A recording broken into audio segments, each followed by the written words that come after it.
ആധ്യാത്മിക പ്രഭാഷണം ചെയ്യുന്നവരാവട്ടെ, അല്ലെങ്കിൽ സന്യാസിമാരാവട്ടെ, അല്ലെങ്കിൽ ആചാര്യന്മാരാവട്ടെ, അവരെല്ലാവരും തുടക്കത്തിലെ ഗുരു ബ്രഹ്മ ഗുരു വിഷ്ണു എന്നുള്ളതും സദാശിവ സമാരംഭം ശങ്കരാചാര്യ മധ്യമ ഇതെല്ലാമാണ് സാധാരണ ചൊല്ലിക്കൊണ്ടിരിക്കുന്നത്. പക്ഷേ ഇതിൻ്റെയൊക്കെ മുമ്പേ തന്നെ നമ്മളൊരു ചെല്ലിൻ്റെ ഒരു പരദേവതാ വന്ദനമുണ്ട്.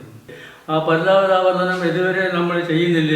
അതുവരെ മറ്റുള്ള എന്തു തന്നെ ചെല്ലിയാലും അതിന് യാതൊരു വിധത്തിലുള്ള ഗുണങ്ങളും ലഭിക്കുന്നതല്ല.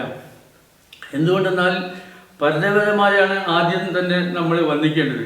ആ പരദേവതമാർ ആരാണെന്ന് വെച്ചാൽ നമ്മുടെ പൂർവികന്മാരാണ്.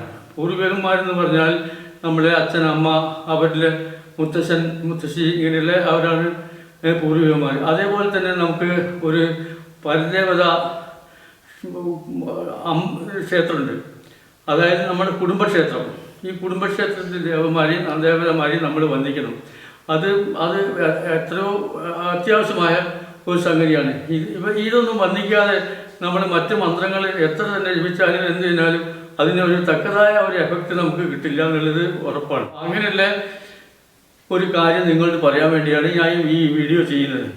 നമ്മൾക്ക് ആദ്യമായിട്ട് നമ്മുടെ ആദ്യാക്ഷരങ്ങൾ കുറിക്കുന്നതും ഇത് ശിവനാണ്, അല്ലെങ്കിൽ ഇത് ബ്രഹ്മാവാണ്, മഹാവിഷ്ണുവാണെന്നൊക്കെ പറഞ്ഞു തരുന്ന ആരാണ്? നമ്മുടെ അച്ഛനും അമ്മമാരാണ്. അവരാണ് നമ്മളെ ആദ്യ ഗുരുക്കന്മാർ. ആ ഗുരുക്കന്മാരെ വന്നതിന് ശേഷം മാത്രമേ മറ്റുള്ള ഗുരുക്കൾ വരുന്നുള്ളൂ. അതിനുശേഷം നമുക്ക് മറ്റുള്ള ഈ ഗുരുക്കന്മാരെ പറ്റി അറിയാൻ സാധിക്കുന്നത്. അല്ലാതെ ആദ്യമായിട്ട് നമുക്ക് ഒരു ഫോട്ടോ കണ്ടാൽ, ഒരു കുട്ടിക്ക് ഫോട്ടോ കണ്ടാൽ ഇത് ശിവൻ്റെതാണോ അല്ലെങ്കിൽ വിഷ്ണുവിൻ്റെ ആണോ അല്ലെങ്കിൽ ബ്രഹ്മാവിൻ്റെ ആണോ എന്നുള്ളത് പറയാൻ പറ്റുമോ? അതില്ലല്ലോ. ആശ്രയിക്ക് ആ ആദ്യമായുള്ള ഗുരുക്കന്മാർ. അതേപോലെ തന്നെ നമ്മളെ എല്ലാ കുടുംബങ്ങളിലും ഒരു കുടുംബ ദേവതകളുണ്ട്, പരദേവതമാരുണ്ട്. ദേവതമാരെയും നമ്മൾ വന്ദിക്കണം. ഏത് ജാതിയിൽപ്പെട്ടവനായാലും ഏത് മതത്തിൽ ഇതിലായാലും അവർക്കൊക്കെ ഒരു ദേവതയുണ്ട്. ആ ദേവതമേനെയാണ് ആദ്യം നമ്മൾ വന്ദിക്കേണ്ടത്. ഈ വന്ദനം ഒഴിച്ചുകൂടാത്ത ഒരു സംഗതിയാണ്.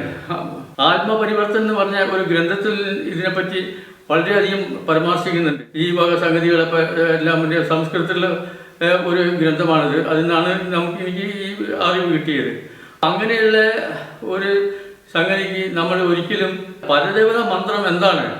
ഓം ധർമ്മ ഗുരുവേ നമഃ, ഓം ധർമ്മ ദേവതായ നമഃ. ഇത് ചൊല്ലിയതിനു ശേഷം മാത്രമേ ബാക്കി മന്ത്രങ്ങളൊക്കെ നമ്മൾ ചെല്ലാൻ പാടുള്ളൂ. ഓം ധർമ്മ ഗുരുവേ നമഃ, ഓം ധർമ്മ ദേവതായ നമഃ.